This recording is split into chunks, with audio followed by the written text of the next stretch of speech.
Mungu wetu, Mungu ishie milele, tunakushukuru asubuhi ya leo kwa ulinzi wote ambao umetulinda kila mmoja wetu, na siku ya leo ukatuamsha, tumetoka mahali mbalimbali na ukatuleta mahali hapa ili tuje kukuabudu. Tunaomba ili tukianza ibada uwe pamoja nasi, walio njiani waongoze, tuwe pamoja nao katika ushirika huu wa kukuabudu. Kuwa nasi na tukimaliza tutasema ni asante. Basi ongoza katika kila jambo tutakalofanya hapa, kuwa pamoja nasi, na ni katika jina la Yesu Kristo tunaomba na kuabudu. Amen. Baba yetu uliye mbinguni, jina lako litukuzwe, ufalme wako na uje, mapenzi yako yatimizwe hapa duniani kama huko mbinguni. Utupe leo riziki yetu, na usamehe deni zetu kama nasi tunasamehe wadeni wetu, na usitutie majaribuni, bali utuokoe na yule mwovu. Kwa kuwa ufalme ni wako na nguvu na utukufu na hata milele. Amen.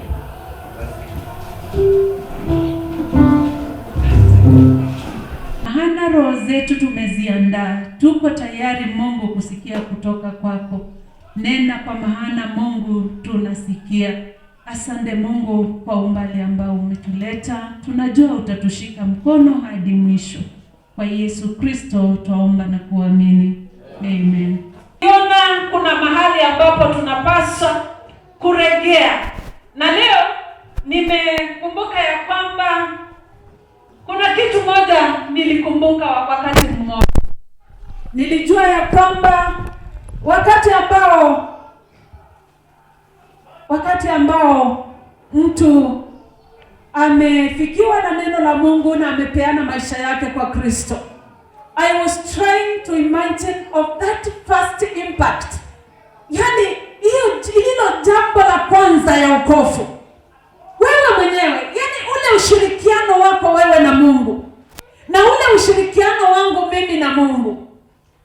Na mimi nikakuwa nikifikiria na kuwaza, mimi nilipookoka mara ya kwanza, nilipookolewa ule wakati nikiwa msichana wa darasa la 7, nakwambia maisha yalikuwa tofauti sana, kwa sababu wakati nilimpea Yesu maisha yangu, I was very committed in serving the Lord in my youth age. Yani nilipeana masaa yangu mingi kwa sababu ya kazi ya Mungu. Nikakumbuka hata jinsi tulivyokuwa tukifanya kazi ya Mungu kwa kujitoa, kwa sababu ninakumbuka mara nyingi tulitembea very long distances tukienda mikutano ya wanarika na hatukuchoka. Nikakumbuka jinsi tulivyokuwa tukijiandaa, hata wakati ambao utasikia ni wakati wa maombi. Nikakumbuka hata in my personal capacity, kuna nyakati hata nilifika mahali nikakuwa nimeamua wacha nifunge kwa muda, na nia ya kufunga haikuwa ni kwa sababu ya jambo lingine, ilikuwa ni kwa sababu yangu mimi mwenyewe, kwa sababu kuna yale mambo nilitaka nimwambie Mungu, na alafu nikapata kumuona Mungu katika yale mambo. Na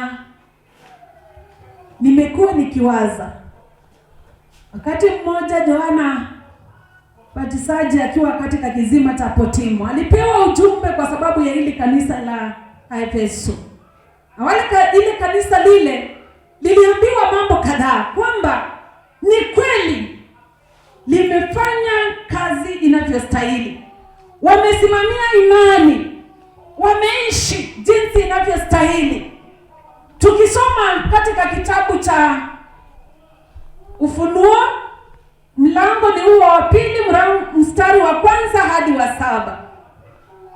For the sake of those who were not there, I will repeat. To the angel of the church of Ephesus writes, this thing says, who holds the 7 stars in his right hand, who walks in the midst of the 7 golden lampstands. I know your works, your labor, your patience, and that you cannot hear who are evil, and you are tested for those. You have tested those who say they are apostles and are not, and have found them liars. And you have persevered, and patience have been labored for my name's sake, and not became weary. Hili kanisa kuna mambo muhimu hapa yalisemwa juu ya hili kanisa la Ephesus. Jambo la kwanza, wanakumbushwa kwamba walipoanza na kumtumikia Mungu, walifanya kazi kwa kujitoa. Walifanya kazi kwa kujitoa kwingi ambako kulikuwa kwa ajabu. Na walikuwa na uvumilivu wa ajabu. Na nikakumbuka ya kwamba wakati mtu ameokoka, when you turn to be a Christian, in fact, you have that personal relationship with Christ. You begin a certain journey. But inafika mahali unajipata umeanza kuwa mregefu, hauna ukumbuki hata jinsi ulivyoanza mambo ya imani. Na katika yale maneno, katika yale maisha, unajipata kwamba umesahau ule upendo wako wa kwanza kwa muumba wako. You may forget the first love of our Lord Jesus Christ. Because when you decided kupeana maisha yako kwa Kristo, you were very loving. You committed yourself to that God. You were very powerful. You could take moments even to pray for the others. You could intercede even for the others. Those times when you were nearly a newborn in the Lord, you were very much willing to serve the Lord. And a time came, you can't tell what happened. You can't tell kwani kuliendanga aje ndio nikuwe jinsi nilivyo. But I want to say this, my brethren. There is one thing that we need to know. We need to ask ourselves, how can we return our first love for the Lord? How can we return our first love for the Lord? Yani, ni vipi tunaweza kurudisha upendo wa kwanza kwa Mwenyezi Mungu? Kikamba. Ni kwanza yiva tutona kutungia wendo witu wambe panga witu. Because I said, in this life, when someone turns to be a Christian, that person is able to testify of the faithfulness of God. Wakati uliokolewa, wakati uliokoka, ule wakati kama kweli uliokoka, you can remember how you were committed. You can remember how you related well with your God. You can remember the things that you used to do those times. Are we together, church? Tuko pamoja kanisa? Kama kuna wakati unakumbuka uliokoka, kama uliokoka, najua safari ni tofauti sana. You might be in the congregation, but you can't remember a day that you committed your life to Christ. But I'm saying this, and if you have a day to remember when you gave your life to Christ, I want you to think of that life. Flash back what you used to do. Flash back how strong you were. I can imagine once someone begins that relationship with Christ in a personal capacity. In fact, most of the times we are able to testify. Tunakuwa na ule huru wa kuambia wapendwa wengine Bwana asifiwe. Unakuwa na ule huru wa kujisikia hakuna kitu kimekufunga. You are free. And you have that faith that if you take time to pray for yourself, if you take time to pray, your God will hear. Amen. Haya ni maisha. Baada ya kumpea Yesu Kristo maisha yetu, ni yale maisha tulikuwa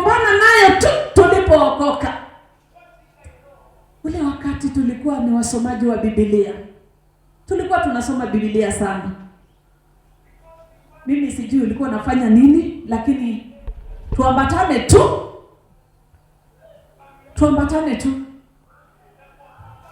Kuna wenye walikuwa wanasoma Biblia kweli kweli. Mtu anachukua nafasi, hata amepanga ka timetable kake, anasema huu utakuwa ni wakati wangu wa kulisoma neno la Mungu. Huu utakuwa ni wakati wangu hata wa kutenda nyakati za maombi katika boma. Unaongoza familia yako katika mambo ya ibada. Ilikuwa ni wakati ambao kusema kweli tulijipeana hata katika kazi ya Mungu. Nakumbuka wakati ule, when I was a young girl, we could not stay to wait when there was need in the church. For example, cleaning the church. We could not wait to be told, do it. We were there to do that work. Yes, during our time. Bwetela okay na not when kanisa we na kikono. Yani ilikuwa ni ile jambo ya kujitakia, kwa maana unajua kupitia ile njia utabarikiwa, ungetaka kubarikiwa, kwa maana unasikia ulipeana maisha yako to the right person. Wakati ule, wapendwa, nimesema kuna wakati ulikuwa umetenga wa maombi. Kuna wakati ambao ulitenga hata wewe wa kujiombea. Na wacha nikwambie kitu moja. Nimeona kuna mahali tumeteleza kanisa ya leo. Kuna mahali tumerudi nyuma. Nikisoma Biblia vizuri, wakati ule sioni wale watu ambao walikuwa wanazurula kutoka kanisa moja hadi nyingine, kutoka mahala pamoja hadi pengine, wakienda kutafuta watu wa kuwaombea. Lakini watu walikuwa na imani kiwango ya kwamba mtu alikuwa anajua kwamba kuna neema ya kusikizwa, na alijua akikaa chini aanze kumuongelesha Mungu atamsikia. Na yale majaribu yako siku ya leo hayakukuweko zile nyakati. Jana nilikuwa naongea na watumishi wengine mahali, na kuna jambo lilitokea pale tukiongea tu, nikajua kweli kuna mahali kanisa tunahitaji. One of our friends alisema kuna pastor huwa anatoka Nairobi na anakuja hii Machakos. Let me tell you, if we lose the first love with our God, because it is like we love trust with our God. Once our first love with God is not firm, we don't work on it. We turn sort of to be, to be cold in our faith. We don't have full trust upon our God, who is our creator, who is our redeemer, who is our savior. We lost that trust. Na hapo ndio tunaanza safari ya kuyumba. Nilijulishwa ya kwamba Machakos kuna mchungaji anatokanga Nairobi. Na yeye amepata biashara Machakos nzuri sana. Ati uko na shop pale Machakos. Na kulingana na mahali ambapo dunia imefika, unaogopa kurogwa. Unapata tu challenges kidogo. Unaanza kutafuta msaada. Kwa maana nilijua yule mchungaji anatokanga Nairobi. Siwezi nikakwambia ni wa kanisa gani, lakini anakuja Machakos. Ako na shops zile ambazo labda kulingana na vile tunashirikiana, ninakwambia uko na shida, kuja nikuonyesha huyu mtumishi atakuombea. Na nilijua huyo mchungaji akija anaitisha kila shop 14,000. Anakwambia ile ni za kurudisha nguvu za giza mahali zimetoka. Na ngiri 10 ndio yake transport na service. And I was like, And the story goes this way that he has been attending so many shops. Amekuwa akihudumia manduka nyingi. That means hii door amepata 14. Na hii mlango ingine 14. Hii mlango ingine 14. And I was like, that church, that pastor does not have a church within Machakos. But wale washirika anakuja kuhudumia ni wale washirika wetu wako within Machakos. And I was like, guys, where is our first love for our God? Where is our first love? Upendo wetu wa kwanza, ule ushirika wetu tulioanza na Mungu, ule ushirika wako ulioanza na Mungu, na jinsi ulivyoanza ukamwamini na ukaishi katika imani, kuliendaje? I tell you, brethren, we need to remember that there is need to return our first love to God. We need to remember that there is need to return the first love to our God. Tuko pamoja kanisa? Kwa sababu mimi nilifanya mahesabu nikasema, if you as an individual, you have your personal relationship with Christ. But do you think, ukijipima leo, are you behaving the same way you used to do when you got saved? Just weigh yourself. Are you behaving? Are you thinking the same way like when you got saved? Are you reasoning in that level? Hili kanisa la Efeso, they were told, guys, I love your work. You are very hardworking. You do things in the right way. I love your labor. I love your patience. I love it. That is the Lord talking to this church through John the Beloved. And he's saying that there are things that he feels no, they need to think about it. Verse 4. Nevertheless, I have this against you. You have left your first. You have left your first. You have left your first love. Yani kanisa tuliacha upendo wa kwanza, tuliompenda Mungu. Na kutokana na hiyo hali tukaanza kuyumba. Na ndio sababu tunateseka hicho kiwango. Hata ukipata uko na mambo magumu yamekupata katika maisha, you have no strength to pray for your own.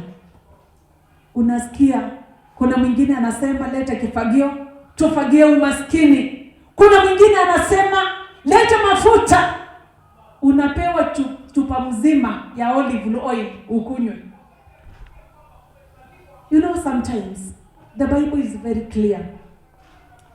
We need to remember that. We need to remember our place of fall.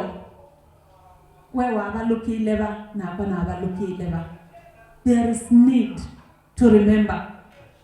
Wewe uliangukia wapi? Na mimi niliangukia wapi? Ili nikaanza upendo wangu wa kwanza kwa Muumba wangu. We need to remember that it is an awakening call that the Lord is calling us today. That we need to remember the height that we have fallen from. Let us remember and go back. Because we are a church. We have been called to serve our Lord. But there is need to remember that our God is watching. He is seeing that there is something missing in the church. Just as he saw with the church of Ephesus. With the believers of those times, he realized those people were doing the other things perfectly. But there was one thing that was really calling in the church. And that was the first love to their God. You know, I can remember when we got saved, we could really sing devotedly.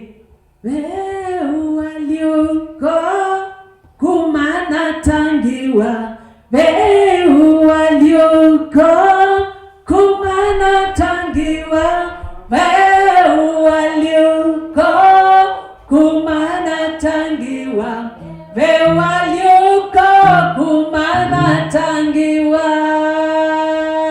weu walioko kumana tangiwa, vai ualiuko kumana tangiwa, vai ualiuko kumana tangiwa, vai ualiuko kumana tangiwa. God is watching for that.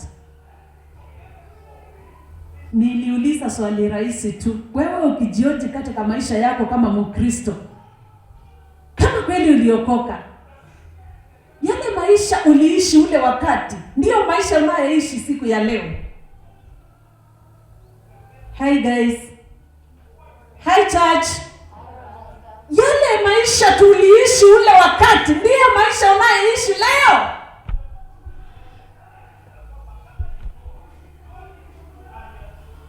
Ni nini ilienda mbaya?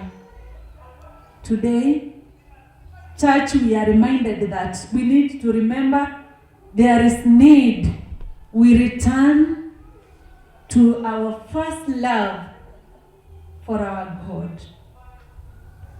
Our God loved us when we were not worthy to be loved. Akatuita wanae. And the Bible in the book of Romans chapter 8 verse 16, it reminds us that we are children in the kingdom of God. We are co-heirs with our Lord Jesus Christ. Yaani sisi tuliitwa wana katika ufalme wa Mungu. Na tuliitwa wana kupitia kwa upendo mkuu wa Yesu Kristo. Nothing else. Hakuna jambo lingine lingenifanya mimi na wewe tuitwe wana katika ufalme. But it is only by the grace of God. We need to return. We need to return to the first love to our God. And the secret is, one, we need to remember. We need to remember our point of fall. Secondly, we need to repent before our God. And thirdly, we need to return to those acts of love to our God. Amen. I know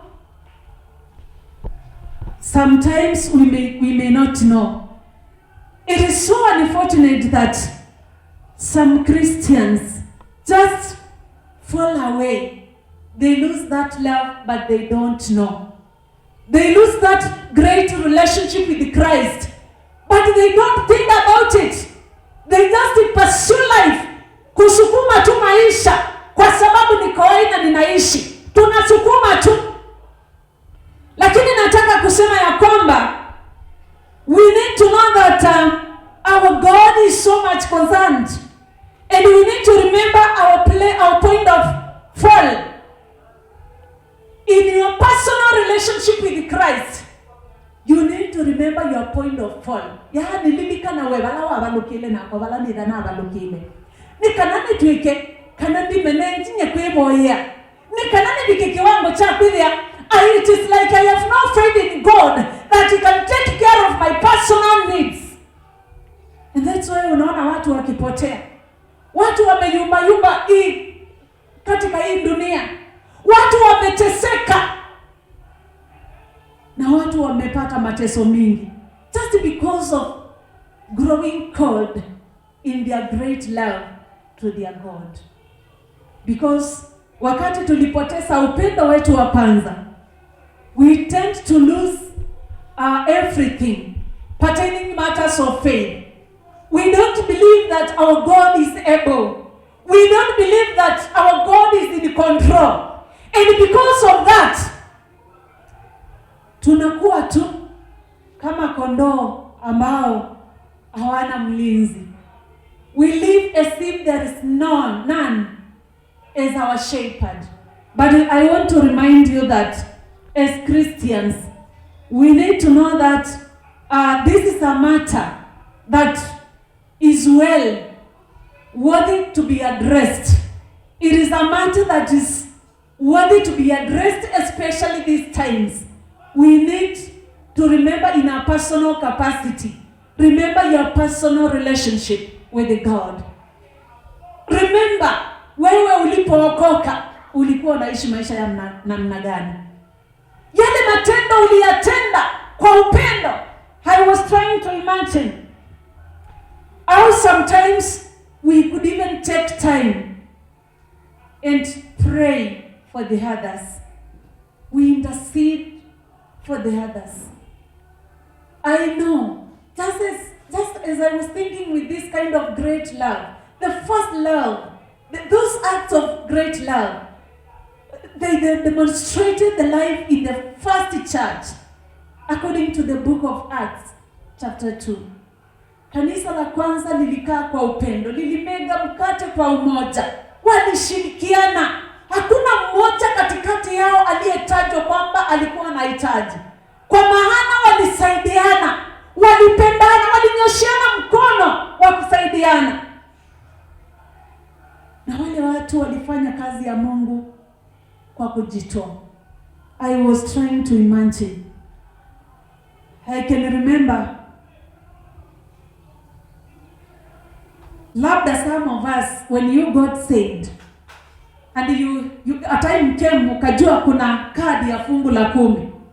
Hukutaka hiyo kadi kupite. Ulichukua na ulikuwa umeamua, you were so faithful to a point that hata ukipewa shilingi 100 na uncle, ama upewe shilingi 100 na relative, ulijua 10 ni ya nani? Na unatoa na unaandika vizuri sana. Mwingine wakati alikuwa anatafuta kazi, alikuwa ako very keen. Hata akipata ile pesa kidogo, anagawa, anaamua ile 10 sitakula ni ya Mungu, anaweka katika ile card. Na ilikuwa wakati ule kanisa, wachungaji wakiuliza, walio na fungu la 10 wasimame ili tukapate kuomba.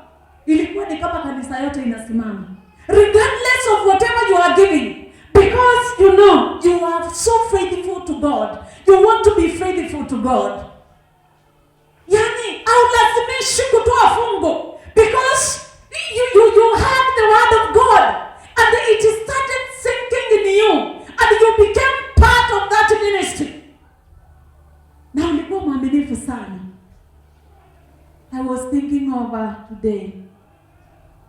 At one given time I tried to discuss with some church members and nikawauliza, kwa nini hamtoangi fungu la 10? And you know the answers that I was getting. They said, sometimes pastor, it's a true lie when we say that tunapeana fungu la 10. Because sasa utakakeleti aje kwa mali yako yote. And I was like, na watu wengi wanajificha pale. Unachukua hiyo card, unaenda unakaa nayo nyumbani. Na unasema unampenda Mungu. Uliitwa, Mungu amekubariki, Mungu amekupa, lakini unakula hiyo Mungu amekupa, unakula fungu la 10 yenyewe. Na wakati mmoja unakuja kutoa fungu la 10. I don't know kama unashika. Yani ni kama vile mtu akiomba apate kazi. When that person anaambia, pastor niombee nipate kazi, that person is very much obedient. That person is really committed. Hata anajiapa, pastor, wakati nitapata kazi sitawahi sahau fungu la 10. Ngoja apate. Mara ya kwanza, ya pili ameanza kupotea. Card unatoa katika kitabu cha Biblia, unaiweka mahali pengine. Card ya fungu la 10 unaitoa, unaiweka. Na unakuja tu kanisa. Na hiyo, imagine, the Bible is very clear about about giving to God, because the Bible, we always seek God to give us. Tunaombanga Mungu kila wakati atupe, atubariki, ili sisi tujisaidie na tufanye kazi yake. But how faithful are we? How faithful are we to God when it comes to matters of giving? We give tithe. I was concerned about 30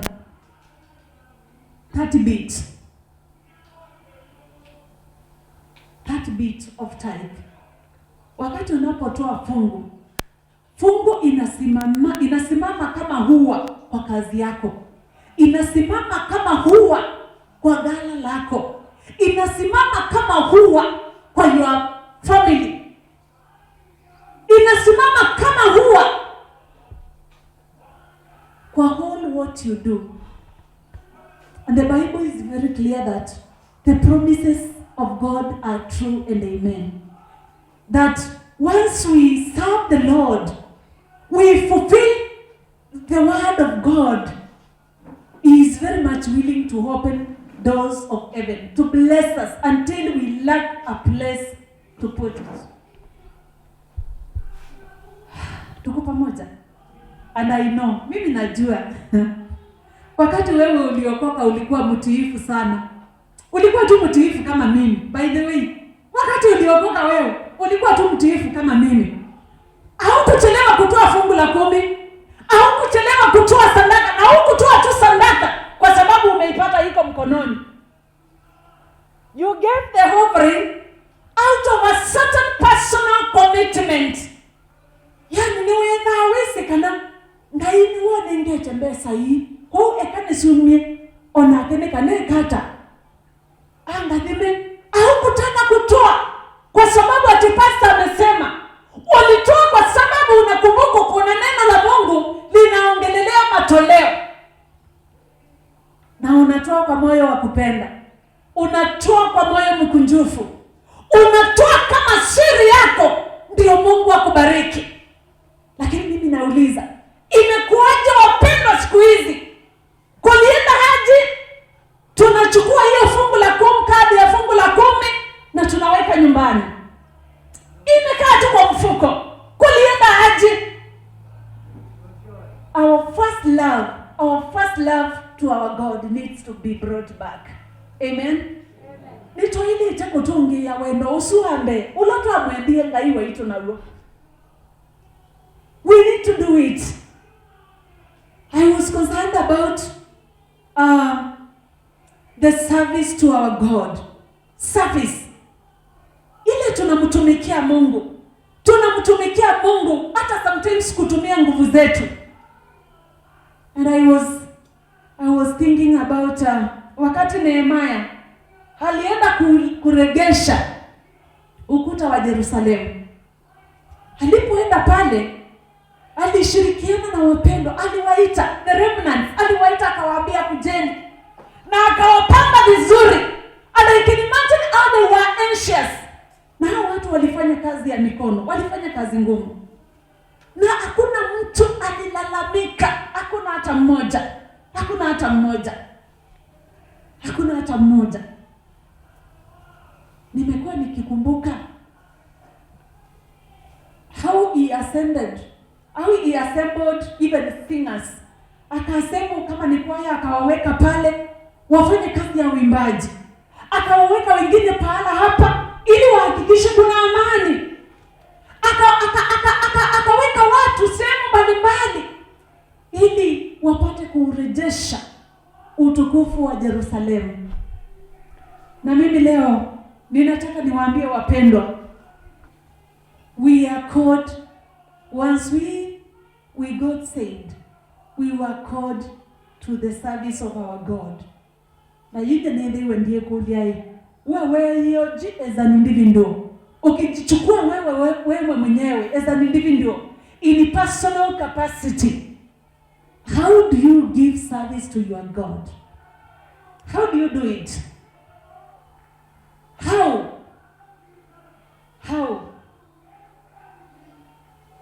Because we are called to do something. Lakini how do I give service to my God? How do you do it? sometimes watu wanaweza fanya ibada ni kama tu ni ratiba yenye tumezoea. But I want to say that having the true words of love to our God, I'm telling you, we will serve our God in the right way. We will do things, those acts of worship, because they are part of service. Hata tunapotoa sadaka, utakuja tu hapa ati useme juu kumewekwa hapo, nitaweka tu chenye nitaweka na mimi nipite. I'm telling you, utafanya kitu ambacho hata ukiambiwa uchukue after ibada, utakuja strongly uchukue kila chako, kwa sababu uliifanya ukikumbuka ule upendo wako wa kwanza kwa Mwenyezi Mungu, ule upendo wako wa kwanza kwa Muumba wako. That first love, we need to ensure that the acts of love are alive in ourselves. Matendo ya upendo kwa Mwenyezi Mungu. I can imagine sometimes we say, let us sing. Unaona tu mtu mwingine amebaki kukaa, mwingine hata hataki kuimba, amesimama tu na amenyamaza anaangalia watu.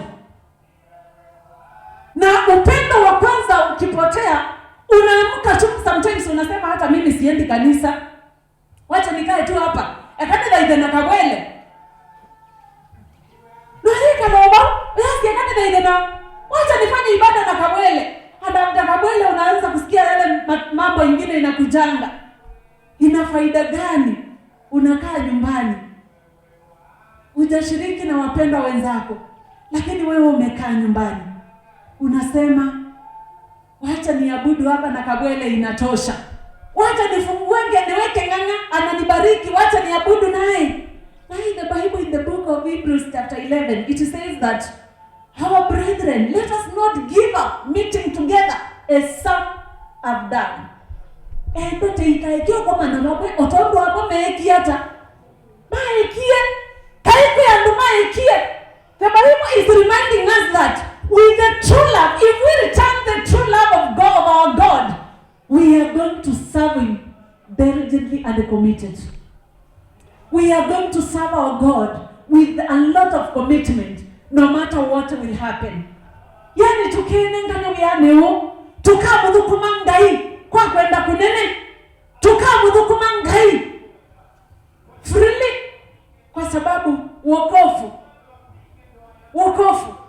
it brings a lot of joy and freedom.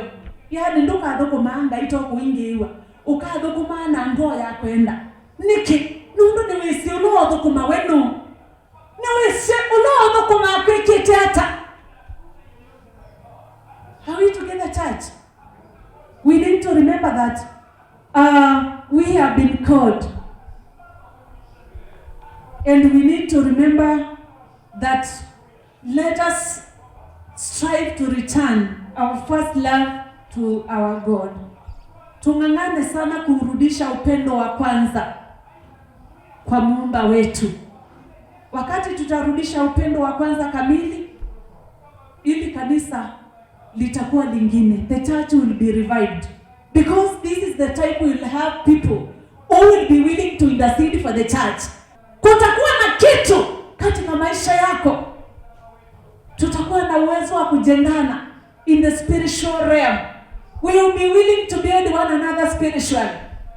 Tutabarikiana kwa njia tofauti. Reason being, we are doing the works of the first love to our God. And I want to say that, church, remember from there, from where you are fallen, repent and do the first works. Or else I will come to you quickly and remove your lampstands from its place, unless you repent. The greatest call here is that, church, you just flash back and see where have you fallen from. Where have I fallen? Never never lukile na kuwe never wabalukile. And once you know, in a very personal relationship with God, be willing to repent. Because the Bible is saying that the call is that we repent.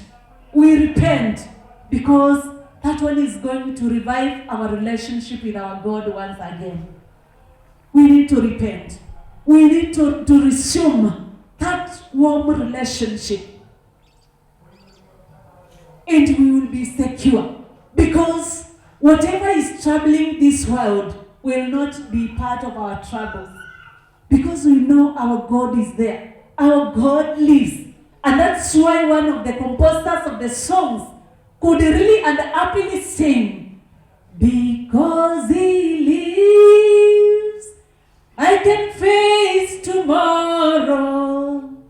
Because He lives, all fear is gone.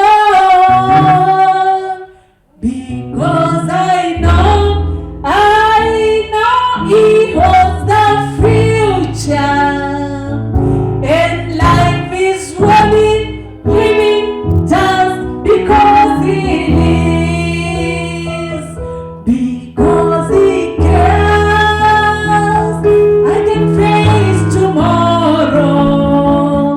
Because He cares, all fear is gone. Because I know He holds the future. And life is worthy, living just because He lives. Because He loves, I can face tomorrow. Because He loves, all fear is gone. Because I know He holds the future. And life is running, living just because He lives. Amen.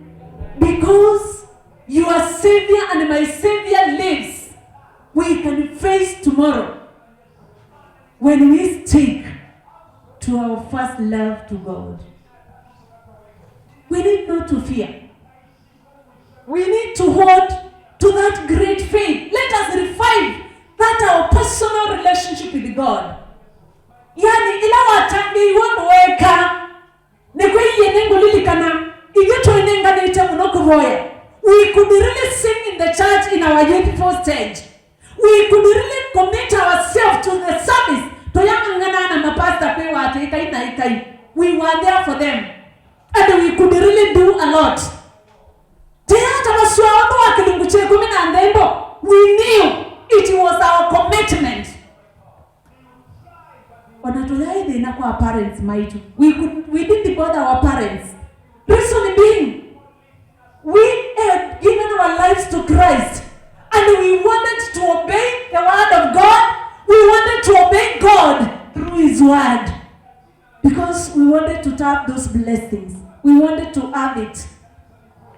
And the church, I want to say that in the same way, I don't know. I know you know how you related with your God when you got saved. And you know how you relate with your God today. I don't know. How is your relationship with your Creator? How is your personal love towards your God? It is very important. Let us remember our point of fall, and let us repent, and let us revive our works of love to our God. May the Lord bless us and bless His word. Because He lives, I can face tomorrow. Because He lives, all fear is gone.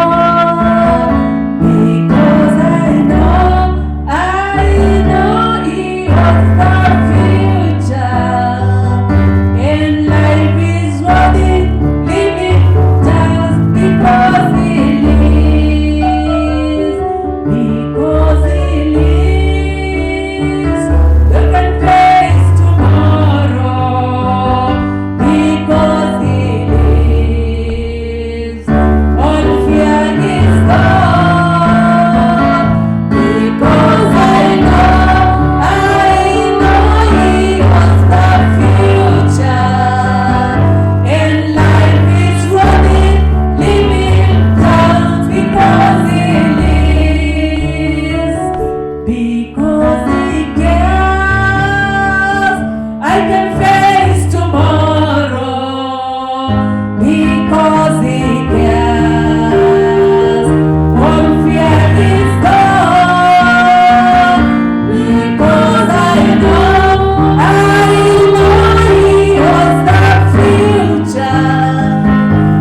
unaweza kuwa ukweli umeangalia ukaona maisha ya leo ni tofauti sana na yale maisha uliishi tangu ulipookoka.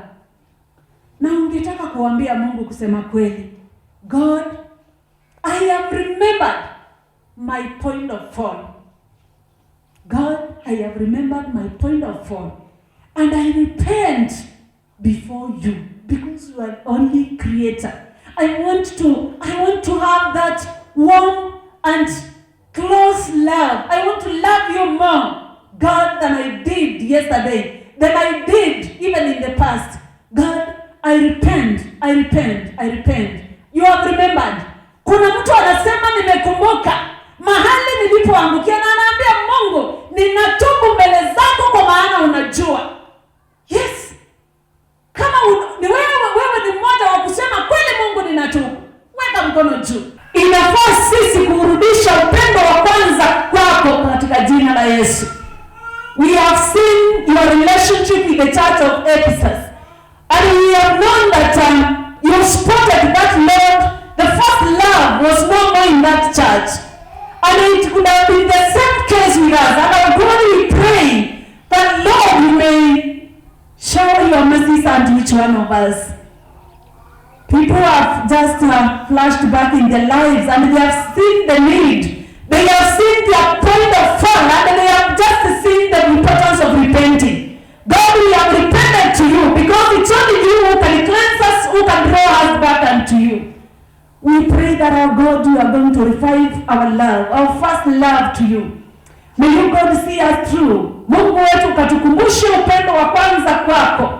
Hivi tunapoishi katika ulimwengu, tunapokutumikia Mungu wa Israeli, tukakae vyema na tukakae tukikupenda katika maisha yetu. Na imani yetu ikazidi kukua ndani yako, kwa maana Mungu upendo wetu kwako utakuwa ni wa kamili. Maombi yetu ni kwamba utazidi kutushika mkono na utatuelekeza. Mungu zidi kutusungumzia kila mmoja wetu. Na Mungu katurudishe katika ule upendo wa kwanza, kwa maana tuko na kiu ya kuonenda nao. Tuko na kiu ya kushirikiana nao, Mungu wa Israeli. Tunahitaji neema yako, tunakuhitaji Mungu katika maisha yetu ya kila siku. Tunaomba Mungu uturudishie upendo wa kwanza. Unajua kila mmoja wetu venye amejioji na akaona mahali alipoangukia. Mungu ukatusamehe na ututakaze, Mungu wa Israeli. Tutakaze na usidi kutuona kama wanao. Ukatuzingire na damu yako Yesu Kristo. Ukazidi kututia nguvu na malaika wako Mungu wakazidi kutuongoza. Tuomba Mungu ukazidi kunena nasi na ukazidi kutubariki. Roho wako Mtakatifu ambaye sio mdhaifu kama wanadamu, tuomba Mungu akazidi kulifuata neno lako. Akazidi kutufunza zaidi jinsi inavyostahili kuwa katikati yetu na wewe Mungu wetu. Upendo wetu wa kwanza kwako Mungu ni wa maana. Utatusaidia katika hii maisha na maisha yajayo. Tushike mkono Mungu wetu na tuelekeze, kwa maana tunakuhitaji. Hatuwezi pasipo mkono wako. Hatuwezi Baba yetu. Tutie nguvu na usidi kutuinua katika imani yetu. Tukue imara hata hii dunia inapozidi kugeuka. Tupe kusimama imara kwa sababu ya wema wa kumjua Yesu Kristo. Asante Baba yetu, kwa maana umetuongoza na umbali ambao umetufikisha. Tunasema asante na tunasema tunajua ni kwa neema, si kwamba Mungu tunastahili. Kwa Yesu Kristo twaomba na kuamini. Amen.